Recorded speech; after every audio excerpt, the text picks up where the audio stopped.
Hello everybody and welcome to the video. आज हम लेने वाले हैं OCM ऑर्गेनाइजेशन ऑफ कॉमर्स का चैप्टर 1।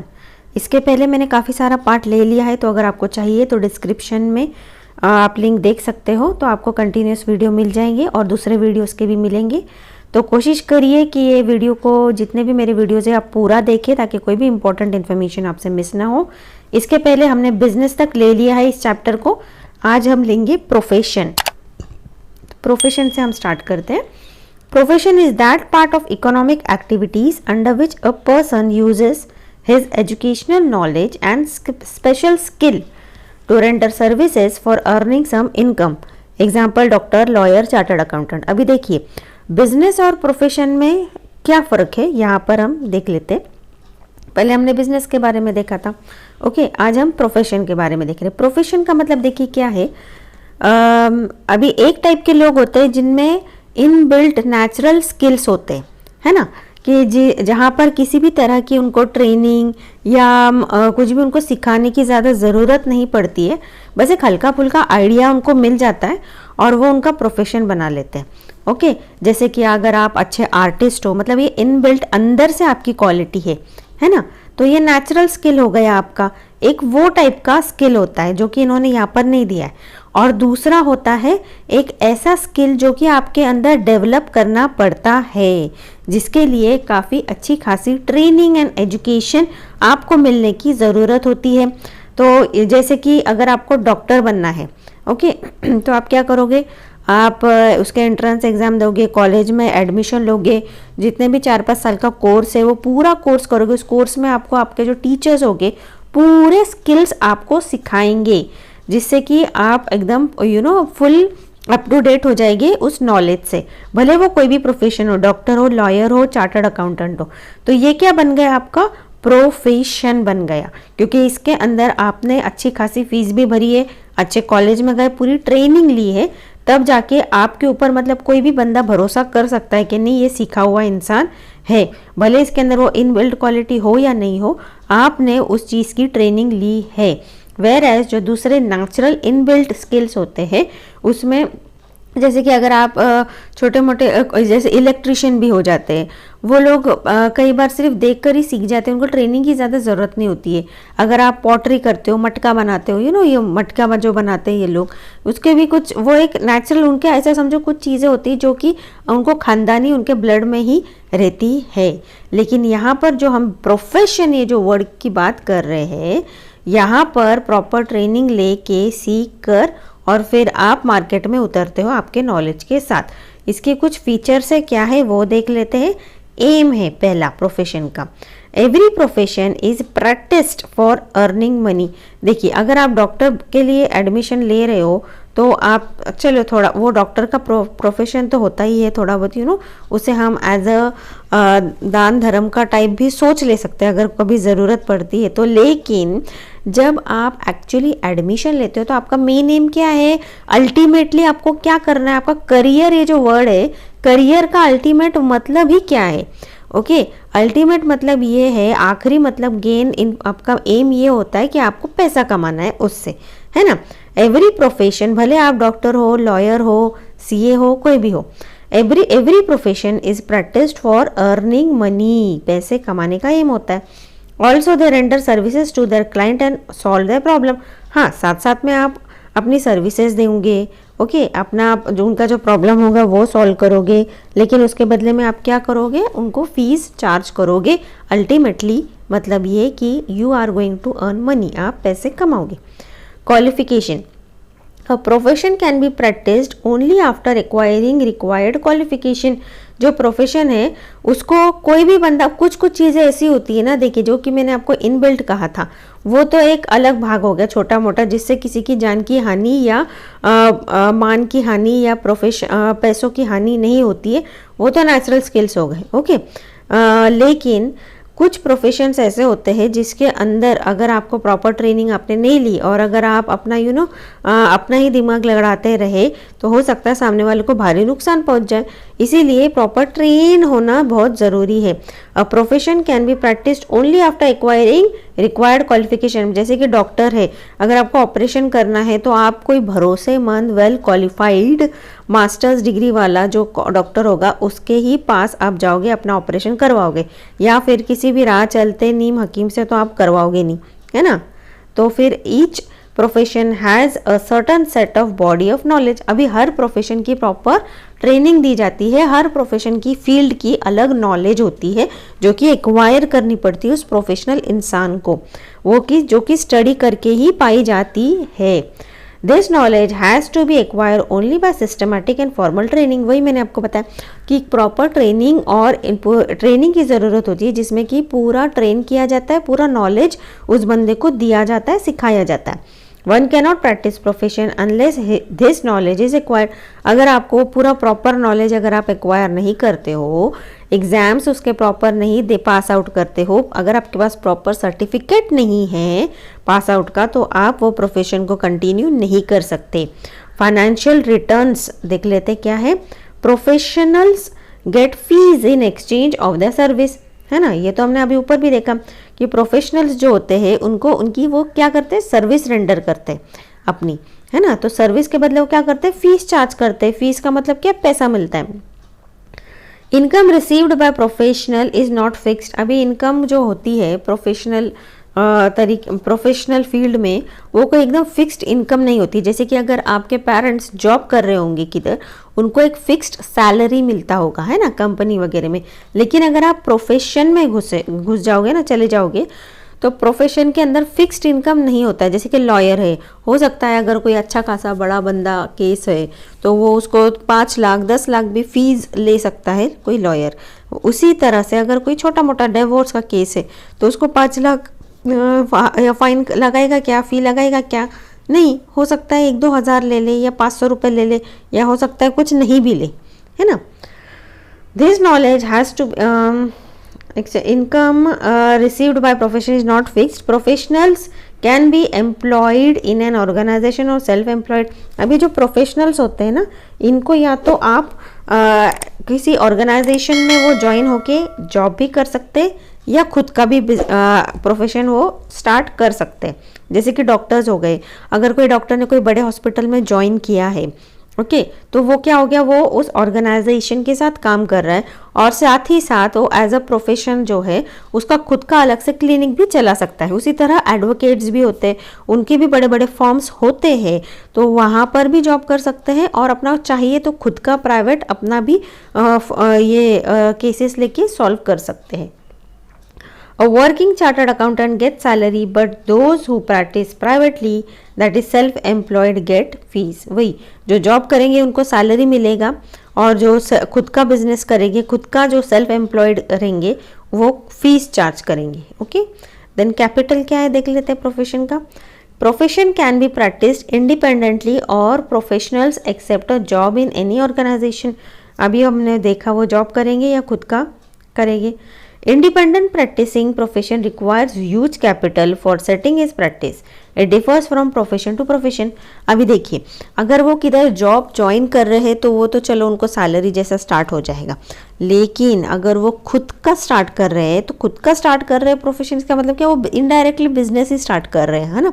नॉर्मल लैंग्वेज में हम यही बोल सकते हैं, हाँ वो सर्विस रेंडर कर रहे हैं लेकिन वो कहीं ना कहीं बिजनेस ही स्टार्ट कर रहे हैं। उसको स्टार्टअप के लिए पैसे की ज़रूरत होगी। पैसे को क्या बोलेंगे हम, स्टार्टअप का जो होता है, हमने एसपी में सेक्रेटरियल प्रैक्टिस में पढ़ा था, जो स्टार्टअप बिजनेस का जो पैसा लगता है उसको हम बोलते हैं कैपिटल, है ना, शुरुआती दौर में। और ये जो शुरुआती पैसा होता है ये अच्छा खासा बड़ा होता है, ये आपको पता है, भले वो छोटा हो या बड़ा हो। जैसे क्लिनिक डालना है, उसको क्लिनिक के लिए कोई जगह या तो खरीदनी होगी या तो फिर रेंट पे लेना होगा, थोड़ा बहुत फर्नीचर लगेगा, अगर कंपाउंडर अपॉइंट कर रहे तो उसको सैलरी देना होगा, है ना। फिर पेशेंट्स आएंगे, उनको लेटने के लिए वो क्या उनका चेकिंग के लिए बेड लगता है, वो उसकी ज़रूरत होगी। देन जितने भी इक्विपमेंट्स लगते हैं चेकिंग के लिए वो ज़रूरत होंगी, बेसिक इक्विपमेंट्स। तो अच्छा खासा कोई भी प्रोफेशन हो अगर स्टार्ट करना है एज अ बिजनेस तो उसके लिए बहुत अच्छा खासा कैपिटल या पैसे की ज़रूरत होगी, huge capital. Registration and membership देखते हैं। Some professions have a council which regulates the activities of profession। अभी कुछ काउंसिल्स है जो कि देख रेख करते हैं इन प्रोफेशंस की। Okay, these professionals have to register themselves with their respective council and get certificate of practice। अभी देखिए कुछ अभी ये तो हमने पहले कंपनी के अंदर क्या देखा था सेक्रेटरियल प्रैक्टिस में, कि अगर कंपनी स्टार्ट कर रहे तो उसको जाकर हमको रजिस्ट्रार के पास रजिस्टर करना होगा, है ना, जो भी हमारे पर कंपनीज एक्ट लागू होता है उस हिसाब से। ओके, जो भी हमारा बिजनेस है। अब यहाँ पर प्रोफेशन में क्या होता है ना, यहाँ पर अभी रजिस्ट्रार के पास तो नहीं, लेकिन हर प्रोफेशन, जैसे डॉक्टर हो गया तो डॉक्टर का कोई काउंसिल होगा, उनका ग्रुप ऑफ मेंबर्स होगा, वहाँ पर जाके अगर आप खुद का पर्सनल सर्विस दे रहे हो, अपना खुद का बिजनेस स्टार्ट कर रहे हो, तो उसके लिए उनका कुछ काउंसिल होगा, वहाँ पर जाके आपको रजिस्टर करना पड़ेगा। अगर आप लॉयर है, खुद का आप ये कर रहे हो, केसेस ले रहे हो और केसेस लड़ रहे हो, उसके लिए आपको bar council of India for lawyers होता है। ओके, तो वहाँ पर जाके आपको रजिस्टर करना होगा कि अभी हम अपना सर्विस रेंडर कर रहे हैं, हम अपना खुद का एज अ बिजनेस, हम खुद के केसेस रन करेंगे, हम किसके अंडर जॉब नहीं कर रहे। ओके, या फिर अगर आप सीए हो तो ICAI के अंडर जाके आपको रजिस्टर करना होगा कि अभी हम प्रोफेशन हमारा स्टार्ट कर रहे हैं। या फिर अगर डॉक्टर्स है तो Indian medical association for doctors होता है, वहाँ पर मतलब ये सब ग्रुप और काउंसिल्स बना दिए गए हैं, आपको बस जाके वहाँ पर रजिस्टर करना है। मतलब उनको भी एक इन्फॉर्मेशन मिल जाती है कि ये बंदा प्रैक्टिस कर रहा है। Okay, the code of conduct mentioned bye their respective councils must be strictly followed by every profession. अब ये जो रजिस्टर तो कर दिया, लेकिन इनका फ़ायदा क्या है? ओके, अभी ये जो काउंसिल्स होंगे ना, इनके कुछ बेसिक रूल्स होंगे जो कि आपको फिर सब लागू करना पड़ेंगे, आपको फॉलो करना पड़ेंगे, जो कि बेसिक रूल्स उनके मेंशन होंगे, क्योंकि आप उनके अंडर रजिस्टर हो चुके हो और अपना प्रोफेशन कर रहे हो। Okay, every practising professionals has to acquire membership from the respective council. Every practising professional has to acquire. अभी अगर आप देखो रजिस्टर नहीं करोगे और अपना ही डायरेक्टली स्टार्ट कर दोगे प्रोफेशन, तो वो इलीगल हो जाएगा और हो सकता है आपको जेल भी हो जाए। तो वो इलीगल नहीं होने के लिए आपको जो रिस्पेक्टिव जो भी काउंसिल्स होते हैं वहाँ जाके आपको रजिस्टर करना बहुत ज़्यादा ज़रूरी है। उसके बगैर आप नहीं कर सकते अपना काम, और इसका मेंबरशिप आपको लेना होगा। उसके बाद ही आप अपना खुद का प्रैक्टिस कर सकते हो, भले वो डॉक्टर हो, CA हो या फिर कोई लॉयर क्यों ना हो। ओके, नॉन ट्रांसफरेबिलिटी देखते हैं।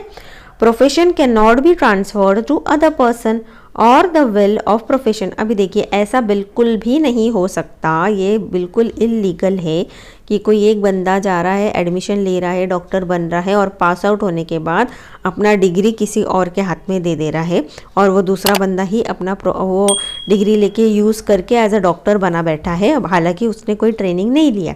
तो ये क्या हो गया? इलीगल। इसके वजह से आप जेल में जा सकते हो, अच्छा खासा फाइन बैठ सकता है। तो a doctor can not transfer his medical practice to his son. अब या फिर आप एज अ विल भी ट्रांसफ़र नहीं कर सकते अपनी डिग्री। जैसे कि अगर फादर डॉक्टर है तो वो क्या बोलेगा, चलो मैं अपने बेटे को अपना डिग्री दे देता हूँ और अभी से मेरा बेटा डॉक्टर, हालांकि बेटे ने कोई तरह की ट्रेनिंग या फिर कुछ भी पढ़ाई नहीं की है एज अ डॉक्टर, तो फिर ये क्या हो जाएगा? नॉट इलीगल हो जाएगा, ये नहीं चल सकता। Who has not completed concern medical education. बेटे को भी एडमिशन लेना पड़ेगा कॉलेज में मेडिकल के, और वो पूरा ट्रेनिंग कोर्स पूरा करके, और फिर वो जो उनका डॉक्टर का काउंसिल है वहाँ पर रजिस्टर करके, और फिर वो अपना प्रोफेशन स्टार्ट कर सकता है। नेचर ऑफ वर्क क्या है देखते हैं। Professionals charge fees in exchange of expert services, that is an architect designs the layout of office for fees. अभी नेचर ऑफ वर्क क्या है? अभी ये वही हमने देखा कि जो अपने सर्विस देते हैं उसके बदले वो फीस चार्ज करते हैं। अभी आगे है एम्प्लॉयमेंट। चलिए एम्प्लॉयमेंट का मीनिंग तो देख लेते हैं। इट इज़ एन अभी हमने पहले बिजनेस देखा, फिर प्रोफेशन देखा, अभी हम क्या देखेंगे? एम्प्लॉयमेंट क्या है। ओके, हो सकता है इसके आपको शॉर्ट क्वेश्चंस एग्जाम में पूछे, तो बेटर है कि आप इसे अच्छी तरह से पढ़ लें। Okay, it is an economic activity in which people work for others, है ना। यहाँ पर एम्प्लॉयमेंट का मतलब क्या होता है कि किसी और के लिए काम करना, जॉब करना। इनडायरेक्टली शॉर्ट में अगर देखा जाए तो सर्विस करना, है ना। There is employer and employee relationship. अभी एक मालिक होगा, एक नौकर होगा, है ना। तो मालिक को क्या बोलेंगे, जो कि जिसने जॉब दिया है उसको बोलेंगे एम्प्लॉयर, और जो उसके अंडर काम कर रहा है, जिसको जॉब मिला है, काम करना है, जिसको सैलरी मिलने वाली है, उसको बोलेंगे employee. Employer is the person who offers the job and the person who accepts the job is called employee. Remuneration and terms and condition are agreed by both of them. अभी कुछ देखिए job तो होंगे, लेकिन उसके कुछ terms and conditions भी laid down होंगे जो कि एम्प्लॉयर के तरफ से रहेंगे, ओके। और एम्प्लॉय की तरफ, एम्प्लॉय के भी कुछ हित में रहेंगे वो, लेकिन ज़्यादातर एम्प्लॉयर के होते हैं। तो उस हिसाब से टर्म्स एंड कंडीशंस जैसे भी रहेंगे उस हिसाब से काम करना होगा, और उसका कुछ सैलरी होगा। सैलरी को हम रेम्यूनरेशन भी कहते हैं। अब इसके कुछ फीचर्स दिए हुए हैं 7 पॉइंट से, चलिए देख ले, क्या छोटा सा ही है। एम क्या है, अभी एम्प्लॉयमेंट का एम क्या है वो देखते हैं। Okay, the main aim is to earn money for meeting needs of the employees and employer. मतलब दोनों के मेन एम क्या होता है, पैसा कमाना, ओके। और अपना जो ज़रूरतें हैं, जो अपना काम, एम्प्लॉयर का काम क्या है कि एम्प्लॉय से काम निकलवाना, जो भी उसको काम निकलवाना है। और एम्प्लॉई का क्या एम है, जो नौकर है, जो सर्विस ज्वाइन किया है, उसका काम है पैसे अर्न करना। हालांकि एम्प्लॉयर का भी जो होगा वो बिजनेस होगा, हो सकता है उसका भी मेन एम जो है वो पैसे ही का अर्न करना है, इनडायरेक्टली दोनों का वही हो जाता है। लेकिन एम्प्लॉयर का, एम्प्लॉय के तरफ क्या एम है कि उससे अपना काम निकलवाना, और एम्प्लॉय का क्या एम है, अपने सैलरी या पैसे अर्न करना। क्वालिफिकेशन, ईच जॉब रिक्वायर्ड सम क्वालिफिकेशन। अभी देखिए सबके लिए तो कुछ ना कुछ क्वालिफिकेशन चाहिए। स्किल्ड और unskilled labour is required as per the nature of the job. अभी जैसा जॉब रहेगा, स्किल्ड हो या अनस्किल्ड हो, उस हिसाब से। अब अनस्किल्ड का मतलब क्या, बिना ट्रेनिंग वाला। जैसे कि हमने ऊपर डॉक्टर, लॉयर के बारे में बात किया ना, तो हो सकता है अगर उस टाइप के स्किल्ड लेबर चाहिए या जॉब करने वाले लोग चाहिए तो वैसी जॉब होगी। अनस्किल्ड मतलब जैसे कोई बस हमको हमारे गार्डन में खड्डा खुदवाना है, या फिर माली का काम है जिसे बहुत ज़्यादा स्किल या ट्रेनिंग की ज़रूरत नहीं होती है, डिग्री या सर्टिफिकेट्स की ज़रूरत नहीं होती है, उसको हम बोलेंगे unskilled labour. For skilled job some specific qualifications are required. वही मैंने आपको बताया, job of nurse example, but no specific qualification for unskilled job is necessary. Example office boy. Monetary returns, wages or salary is given as a financial return to the employee after completion of the work। जैसे उनका services ले लेते हैं, wages किसको देते हैं, जो कि अनस्किल्ड लेबरर्स होते हैं ना, या फिर जो लोग फैक्ट्री में स्पेशली काम करते हैं उनको वेजेस मिलता है, ओके। ये ध्यान में रखिए, ज़्यादातर जो लोग फैक्ट्री में काम करते हैं या फिर जो अनस्किल्ड लोग होते हैं उनको वेजेस दिया जाता है। वेयर एज जो स्किल्ड लोग होते हैं, जो प्रोफेशनली ऐसा समझिए एम्प्लॉई होते हैं, तो उसको हम देते हैं सैलरी, ओके। ये डिफरेंस हमेशा ध्यान में रखिए। Wages are decided in advance before appointment. अभी जो भी वेजेस देने हैं, पैसा देना है, वो जाहिर सी बात है पहले ही डिसाइड किया जाता है, दोनों पार्टी एक्सेप्ट करती है, तभी आगे काम किया जाता है। वेजेस आर पेड डेली और वीकली। अब या तो रोज़ का पैसा देंगे, ओके, या फिर वीकली देंगे, या फिर मंथली देंगे। एक्चुअली ज़्यादातर जो वेजेस होता है ना, उसको या तो रोज़ के हिसाब से देते हैं या फिर हफ्ते के हिसाब से दिया जाता है। और जो सैलरी होता है उसको पूरे महीने पे किया जाता है, महीना ख़त्म होने के बाद।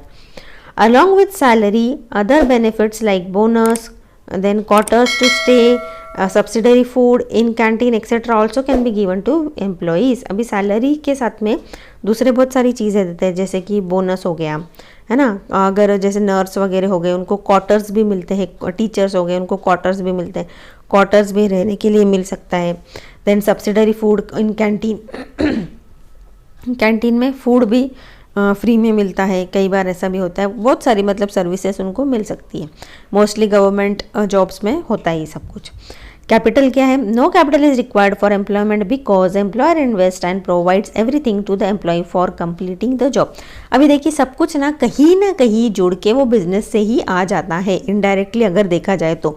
एम्प्लॉयर जो है उसने बिजनेस डाला, है ना, बिजनेस डाला, उसको कुछ लोग लग रहे हैं जॉब, तो वो क्या करेगा, जॉब यहाँ पर जनरेट हो गया, है ना, जॉब का नीड, तो बहुत सारे लोग आ गए जिसको उसने जॉब दे दिया, जो कि एम्प्लॉय हो गए, है ना। तो फिर क्या हो गया, इसके मतलब बहुत सारा मतलब जॉब भी जनरेट हो रहा है इनडायरेक्टली। तो no capital is require for employment. अभी एम्प्लॉयमेंट के लिए जो लोग आ रहे हैं उनको तो कुछ कैपिटल की ज़रूरत नहीं, क्योंकि ऑलरेडी एक बंदे ने अपना बिजनेस स्टार्ट करके कैपिटल का पैसा लगा दिया है। अब उसको आगे वर्क करना है बिजनेस में, तो वो एम्प्लॉई रखेगा, नौकर रखेगा या जॉब देगा अपने तरफ से लोगों को। तो लोगों को इन्वेस्ट करना है क्या? अभी नहीं, क्योंकि एक बंदे ने ऑलरेडी करके सब कुछ खड़ा कर दिया, उनको बस अपना सर्विस रेंडर करना है और अपना सैलरी लेके जाना है। Okay, and provides everything to employee for completing the job. Registration, no registration is required. अभी एम्प्लॉय के लिए कोई रजिस्ट्रेशन नहीं है। Every employee has to follow the rules and regulation mentioned in the terms and condition of employment contract. अभी देखिए, जब कोई बंदा एम्प्लॉयर जॉब देगा एम्प्लॉय को, ओके, तो वो क्या करेगा, कुछ हो सकता है टर्म्स एंड कंडीशंस होंगे उसके, और जॉब देने के पहले ही एक कॉन्ट्रैक्ट बनाया जाएगा जिस पर दोनों के सिग्नेचर्स होंगे, एम्प्लॉय एंड एम्प्लॉयर की। ओके, ताकि और उस टर्म्स एंड कंडीशंस पे जॉब किया जाएगा। आगे देखते हैं। No transferability, employment can not be transferred from one person to another. Example, if a teacher retires then he can not transfer his job to his son or daughter. अभी देखिए, जैसे कि हमने पहले बताया था कि प्रोफेशन के अंदर भी जैसे डिग्री ट्रांसफ़र नहीं होती है, वो इलीगल हो जाता है। उसी तरह से अगर कोई एक बंदा ऑलरेडी जॉब कर रहा है तो वो अपनी जॉब किसी और को ट्रांसफ़र नहीं कर सकता है। हो सकता है सब्सटीट्यूट वगैरह होते होंगे सॉरी, सब्सटीट्यूट वगैरह होते हैं, वो अलग बात। ओके, लेकिन अपना जॉब पूरी तरह से किसी और को ट्रांसफ़र कर देना वो अलाउड नहीं है। नेचर ऑफ वर्क देख लेते हैं। Every employ is expected to complete the work which is given to him. The nature of work decides the nature of job decides the nature of work. अभी देखिए, जो भी employ को रखा जाता है उससे ऑब्वियसली यही एक्सपेक्ट किया जाता है कि उसने अपना काम पूरा ईमानदारी से और अच्छे से करना चाहिए, और जो जॉब है उस हिसाब से वो नेचर ऑफ वर्क रहेगा। मतलब ज़रूरी नहीं क्या, अगर फैक्ट्री वर्क है तो फैक्ट्री वर्क ही रहेगा, मशीन्स पे काम करना है, जाहिर सी बात है। अगर टीचर का जॉब है तो पता है, जाहिर सी बात है, वो क्लास में ही पढ़ाने वाला है, और डॉक्टर है तो वो पेशेंट्स के साथ ही डील करेगा। मतलब जैसा जॉब होगा उस हिसाब से नेचर ऑफ वर्क रहेगा। ऐसा नहीं कि जो फैक्ट्री वर्क करे वो आके टीचर की जगह लेक्चर देगा, नहीं नहीं, ऐसा नहीं होता है। आगे देख लेते हैं। आगे है बिजनेस ऑब्जेक्टिव्स है। तो ये अभी वीडियो काफ़ी लंबा हो गया है, तो मैं अभी इसे अगले वीडियो में ले लेती हूँ। अगर आपको कंटिन्यूस वीडियो देखना है या दूसरे सब्जेक्ट्स के भी लेक्चर्स देखने हैं तो डिस्क्रिप्शन में आपको सभी लिंक्स मिल जाएंगे, बस क्लिक करिए और प्लेलिस्ट ऑन हो जाएगा। ओके, या फिर मेरे चैनल पे जाके आप देख लीजिए। अपने दोस्तों के साथ प्लीज़ ज़रूर शेयर करिए ताकि उनका भी बेनिफिट हो, और मेरे जितने वीडियोज़ है पूरा देखा करिए ताकि कोई भी इम्पॉर्टेंट इन्फॉर्मेशन आपसे मिस ना हो। ज़रूर शेयर करें, एक लाइक दे दीजिए छोटा सा, और एक कमेंट करना बिल्कुल ना भूलिए। आपके कमेंट्स मुझे बहुत अच्छे लगते हैं, मैं हर किसी को रिप्लाई करती हूँ। ओके, तो कमेंट करना बिल्कुल भी ना भूलिए। तो अगले लेक्चर में हम ये ले लेंगे बिजनेस ऑब्जेक्टिव्स। ओके, तब तक के लिए bye bye, have a good day. कैसा लगा वीडियो ज़रूर बताएं। Bye bye.